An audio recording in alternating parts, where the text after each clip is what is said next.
ஆமென். இயேசு இந்த வார்த்தையை நிறைய அநேக இடத்துல சொல்லியிருக்கிறார். அநேக இடத்துல அற்புதம் செய்யும் போதும் ஆமென், பல பேரை சுஸ்தமாக்கின போதும் ஆமென், குருடர்களை சுஸ்தமாக்கின போது, முடவர்களை சுஸ்தமாக்கின போது ஆமென், இன்னும் ஆமென், பலரை சுஸ்தமாக்கின பிறகு ஆண்டவர் சொல்லுகிற ஒரு வார்த்தை என்ன என்று சொன்னால், நீ இதை போய் ஒருவருக்கும் ஆமென் அறிவியாதே, ஆமென், பிரஸ்தாபப்படுத்த வேண்டாம் என்று சொல்லி ஆண்டவர் ஆமென் கண்டிப்பாக கட்டளை எடுக்கிறதை ஆமென் பல பேருக்கு ஆண்டவரதை கட்டளையாக கொடுக்கிறார். பாருங்கள், நீங்கள் இதை யாரிடத்திலும் சொல்ல வேண்டாம், வெளியில இந்த காரியத்தை குறித்து நீங்கள் பிரஸ்தாபப்படுத்த வேண்டாம். இயேசு அதைத்தான் இங்கேயும் கூறுகிறார். நடந்ததை ஒருவருக்கும் சொல்லாமல் இருக்கும்படி அவர்களுக்கு கட்டளை இட்டார்.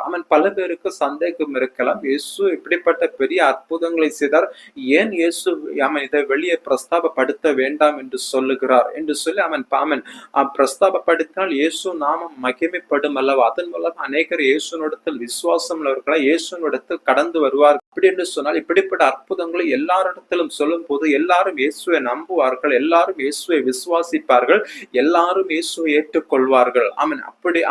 அப்படி இருக்கும்போது எதற்காக இயேசு இப்படி சொல்ல வேண்டும், ஒருவரிடத்திலே நீங்கள் சொல்லாமல் இருக்க வேண்டும் என்று சொல்லி ஏன் ஆண்டவர் கட்டளை கொடுக்க வேண்டும்?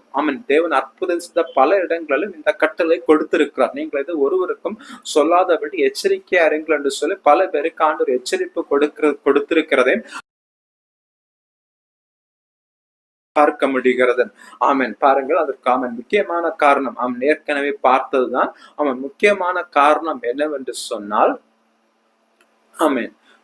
ஆண்டவருடைய ஆண்டவருக்கு நன்றாக தெரியும், பூமியில பாடுபடுவதற்காகத்தான் ஆண்டவர் இந்த உலகத்துல வந்தார். அப்படி என்று சொன்னால் இயேசுக்கு நன்றாக தெரியும், என்னுடைய வேலை இதுவரைக்கும் வரவில்லை. பாருங்கள், என்னுடைய வேலை இதுவரைக்கும் வரவில்லை, என்னுடைய வேலை வரும்போது கொலை செய்வார்கள் என்று சொல்லி அவர்களுக்கு இயேசுக்கு நன்றாக தெரியும். அப்படி என்று சொன்னால் இயேசு இதை சொல்வதற்கு காரணம் என்னவென்று சொன்னால் என்னுடைய ஆண்டவருடைய வேலை அதுவரைக்கும் வரவில்லை, ஆகவே தான் இன்னும் ஊழியம் செய்ய வேண்டியது இருக்கிறது.